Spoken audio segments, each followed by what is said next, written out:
በትምህርቷ በጣም ጎበዝ፣ ቆንጆ፣ ብሩና ከፊት ለፊቷ ትልቅ ተስፋ የነበራት ወጣት ነበረች።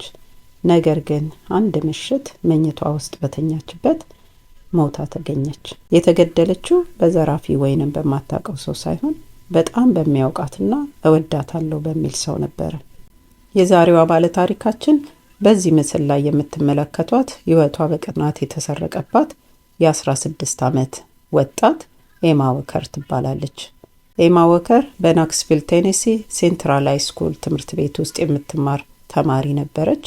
በጣም ብልህ፣ ታዋቂና በፈገግታዋ የታጀበች በትምህርት ቤቷ ውስጥ በጣም የምትታወቅ የቫርሲቲ ቺርሊደር ነበረች።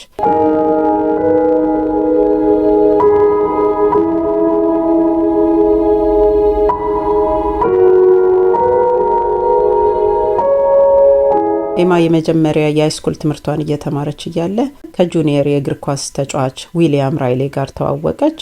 ራይሌ ከእናቱና ከአያቶቹ ጋር ነው ያደገው። በጣም ጎበዝ የማዕረግ ተማሪ ነበረ። ኤማና ራይሌ አብረው ብዙ ማሳለፍ ጀመሩ። የቺርሊደር ሶሻል ሚዲያው በእነሱ ፎቶ መሞላት ጀመረ እና በጣም ብዙ ጊዜ አብረው ያሳልፉ ነበረ እና ኤማ ለወላጆቿ ራይሌን አስተዋወቀችው እና ራይሌን ለመጀመሪያ ጊዜ ሲተዋወቁት በጣም ነው የወደዱት። ምክንያቱም ራይሌ መልካም፣ ጥሩ ምግባር ያለው ጎበዝ ተማሪ፣ ማንም ወላጅ ለልጁ የሚመኘውን ያሟላ አይነት ወጣት ስለነበረ ልጃቸው እንደዛ አይነት ፍቅረኛ በማግኘቷ እና እሷም በጣም ደስተኛ በመሆኗ በጣም ተደስተው ትምህርት ቤት ፉትቦል ከተጫወተ በኋላ መጥቶ ቤታቸው አብረው ከልጃቸው ጋር እንዲያሳልፉ ፈቀዱለትና እየመጣ ይዝናናሉ፣ አብረው ያሳልፋሉ። ጥሩ ጊዜን ማሳለፍ ጀመሩ። ከዛ ግን ከትንሽ ጊዜ በኋላ ራይሊ ኢማን ከማንም ጋር እንዳትገናኝ ከጓደኞቿ ጋር እየነጠላት መጣና እያንዳንዱ የምታደርገውን ነገር መቆጣጠር ጀመረ።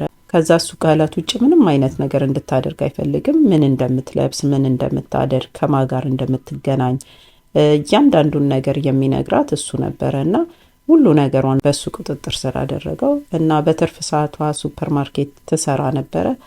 እዛ የምትሰራበት ቦታ እየሄደ 2 እና 3 ሰዓት ሙሉ እየተቀመጠ ከዛ ስትወጣ ይዟት ወደ ቤት ይገባል። ምንም አይነት ግንኙነት እንዳይኖራት መፈናፈኛ አሳጣት። በዚህ ምክንያት ብዙም ደስተኛ አይደለችም።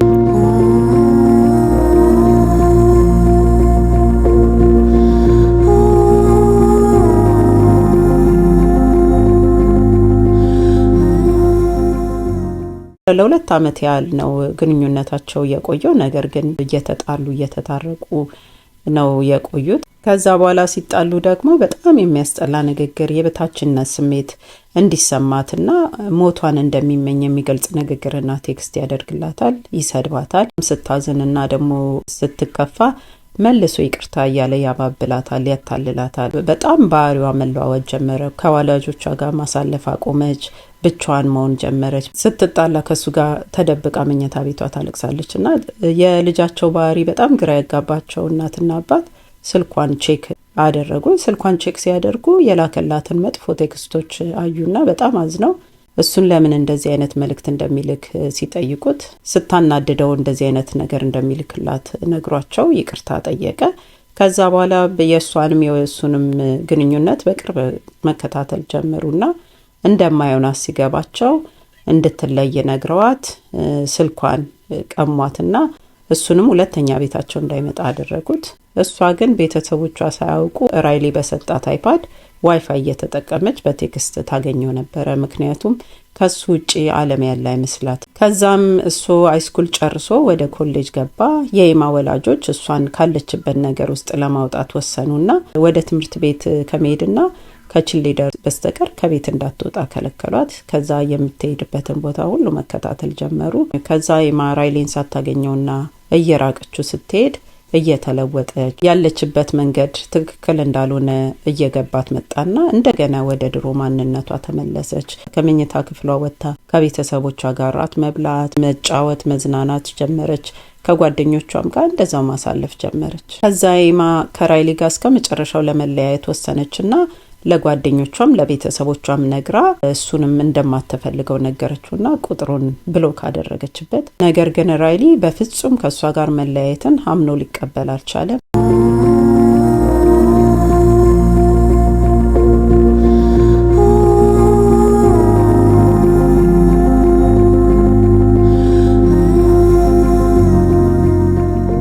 የኮሌጅ ጓደኞቹ ሲናገሩ በጣም ዲፕረስድ መሆን ጀመረ። ስሜቱ መለዋወጥ፣ ራሴን አጠፋለሁ እያለ በተደጋጋሚ መናገር ማውራት ጀመረ።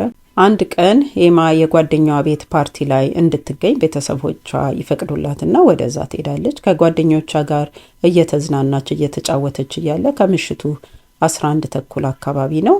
በማታውቀው ቁጥር እንግዳ የሆኑ የጽሁፍ መልእክቶች በስልኳ ማየት ጀመረች እና የክፍል ጓደኛዋ ዛክ የሚባል ነበረ እና ለሱ መልእክቱን ነገረችውና መልእክቱን አሳየችው። ከዛ በጣም መልእክቶቹ ስላስፈሯትና ስላስደነገጧት ዛክን ከቤት ወተን ቼክ እናድርግ ብላ ዛክና ኤማ ወደ ውጭ ወጥተው ቼክ ማድረግ ጀመሩ። እዛው ከቤቱ አቅራቢያ በሚገኝ አንድ ጉድጓድ ውስጥ የሆነ ሰው ተኝቶ ተመለከቱና ወደዛ ሲሄዱ ያዩት ራይሊን ነበረ። ከዛ ኤማ ለምን እዚህ መጣ ብላ ስትጠይቀው ራይሊ ጭንቅላቱን እንደተመታ ሰው ጭንቅላቱን ይዞ በጣም ግራ እንደተጋባ ሰው ማውራት ጀመረ። ከዛ በኋላ ኤማ ተወኝ ብቻዬን መሆን እፈልጋለሁ ብለው ጥላው ስትሄድ ራይሊ ከጉድጓድ ውስጥ ወጣና ተነስቶ ሄደ። ከዛ በኋላ ለጓደኞቹ ዶርም ገብቶ ያለበት ሁኔታ እንደሚያሰጋውና ሽጉጥ ከአያቱ እንደወሰደና ሽጉጥ በእጁ እንዳለ ነገራቸው። በሌላ ጊዜ ደግሞ ኤማ ከእናቷ ጋር ተቀጣጥራ ልትሄድ እየተዘጋጀችበት ባለችበት ሰዓት ጥቁር ልብስ የለበሰ ሰው ውጭ ቆሞ ታያለች እና የበሩን ደውል ይደውላል። ከዛ በጣም ትደነግጥና ለራይሊ ቴክስት ታደርግለታለች። ልክ እዛው አካባቢ እንዳለ ሰው ቶሎ ብሎ ይመጣና ለእሷ እንዳሰበ ሰው ይሆንና ይጠይቃታል። ከዛ ቤተሰቦቿ ለህይወቷ ስለፈሩ ወደ ስራ ስትሄድም ሆነ ወደ ቤቷ ስትመለስ እየተከታተሉ ይጠብቋት ጀመረ። አንድ እሁድ ማታ ኤማ ጓደኛዋ ጋር ደውላ ስለ ቤት ስራ ተነጋግራ የቤት ስራዋን ከሰራች በኋላ ቤተሰቦቿን ደህና ደሩ ብላ መኝታ ቤቷ ገብታ ተኛች። ሌሊት አባቷ ድምጽ ይሰማል። ድምጽ ሲሰማ ተነስቶ ሌባ የገባ መስሎት ቤቱን ሁሉ አፈተሸ። ከዛ በኋላ እሷንና አንድ ወንድም አላት፣ ወንድሟንም እሷንም ቼክ አደረጋቸው። ከዛ ሁለቱም ተኝተው ነበረ። ከዛ ግራ ይገባውና ተመልሶ ገብቶ ይተኛ። በነጋታው ሰኞ ኖቬምበር 21 2016 ከጧቱ 6 ሰዓት እናቷ ወደ ኤማ ክፍል ትገባና ትምህርት ቤት እንድትሄድ ትቀሰቅሳታለች። ከዛ ስትቀሰቅሳት አልተነሳችም።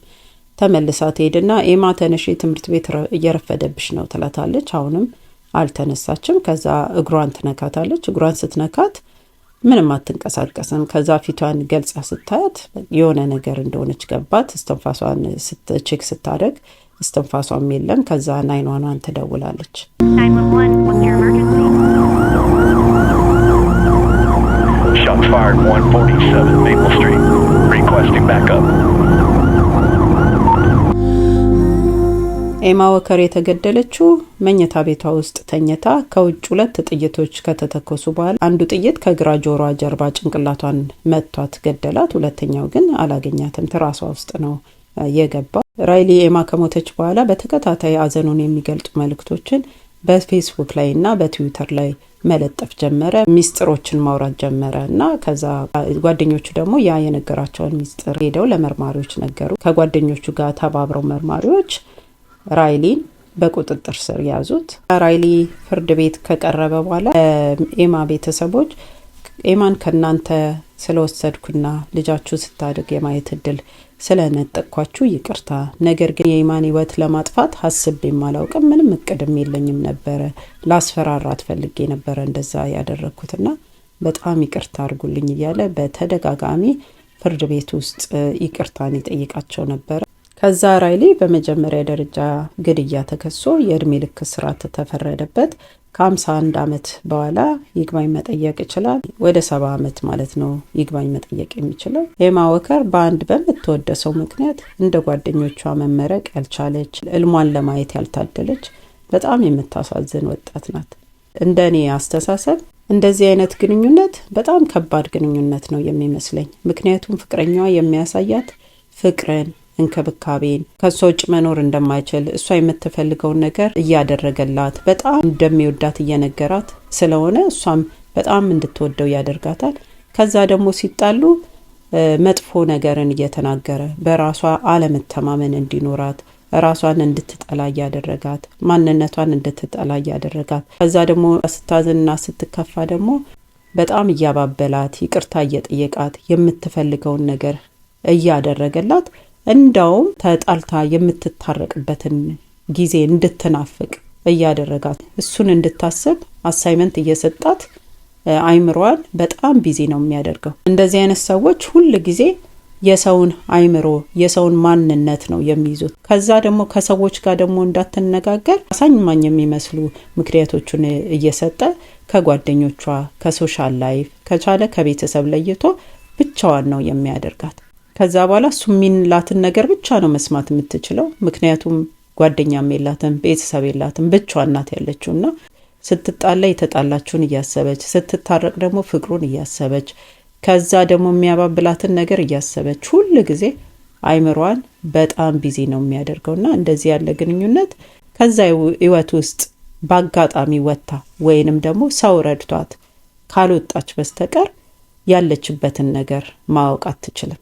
የራሷን ነገር ሳትሰራ የራሷን ነገር ሳታደርግ በራሷ ምንም ነገር ሳትፈጥር ሁሉ ጊዜ በሱ ስር ሆና ጊዜያቸው እድሜያቸው ሁሉ ነገራቸው ያልፍና መጨረሻ ላይ በቃ በአንድ ሰው ጥገኛ ሆነው እስከ መጨረሻው ይኖራሉ ማለት ነው። እንደዚህ አይነት ግንኙነት በብዛት የሚበዛው ሴቶች ላይ ይሆናል እንጂ ወንዶችም አሉ በእንዲህ አይነት ነገር የሚጠቁ ማለት ነው።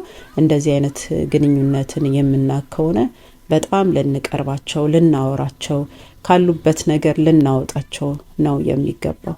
ይሄ የራሴ አመለካከት ነው። እናንተ ደግሞ የተለየ አመለካከት ካላችሁ የተለየ ሐሳብ ካላችሁ ብትጽፉልኝ በጣም ደስ ይለኛል። ሌላ በአሜሪካ ውስጥ የተፈጸሙ እውነተኛ ታሪኮችን መስማት የምትፈልጉ ከሆነ ሰብስክራይብ ካላደረጋችሁ ሰብስክራይብ በማድረግ ቤተሰብ መሆን ትችላላችሁ።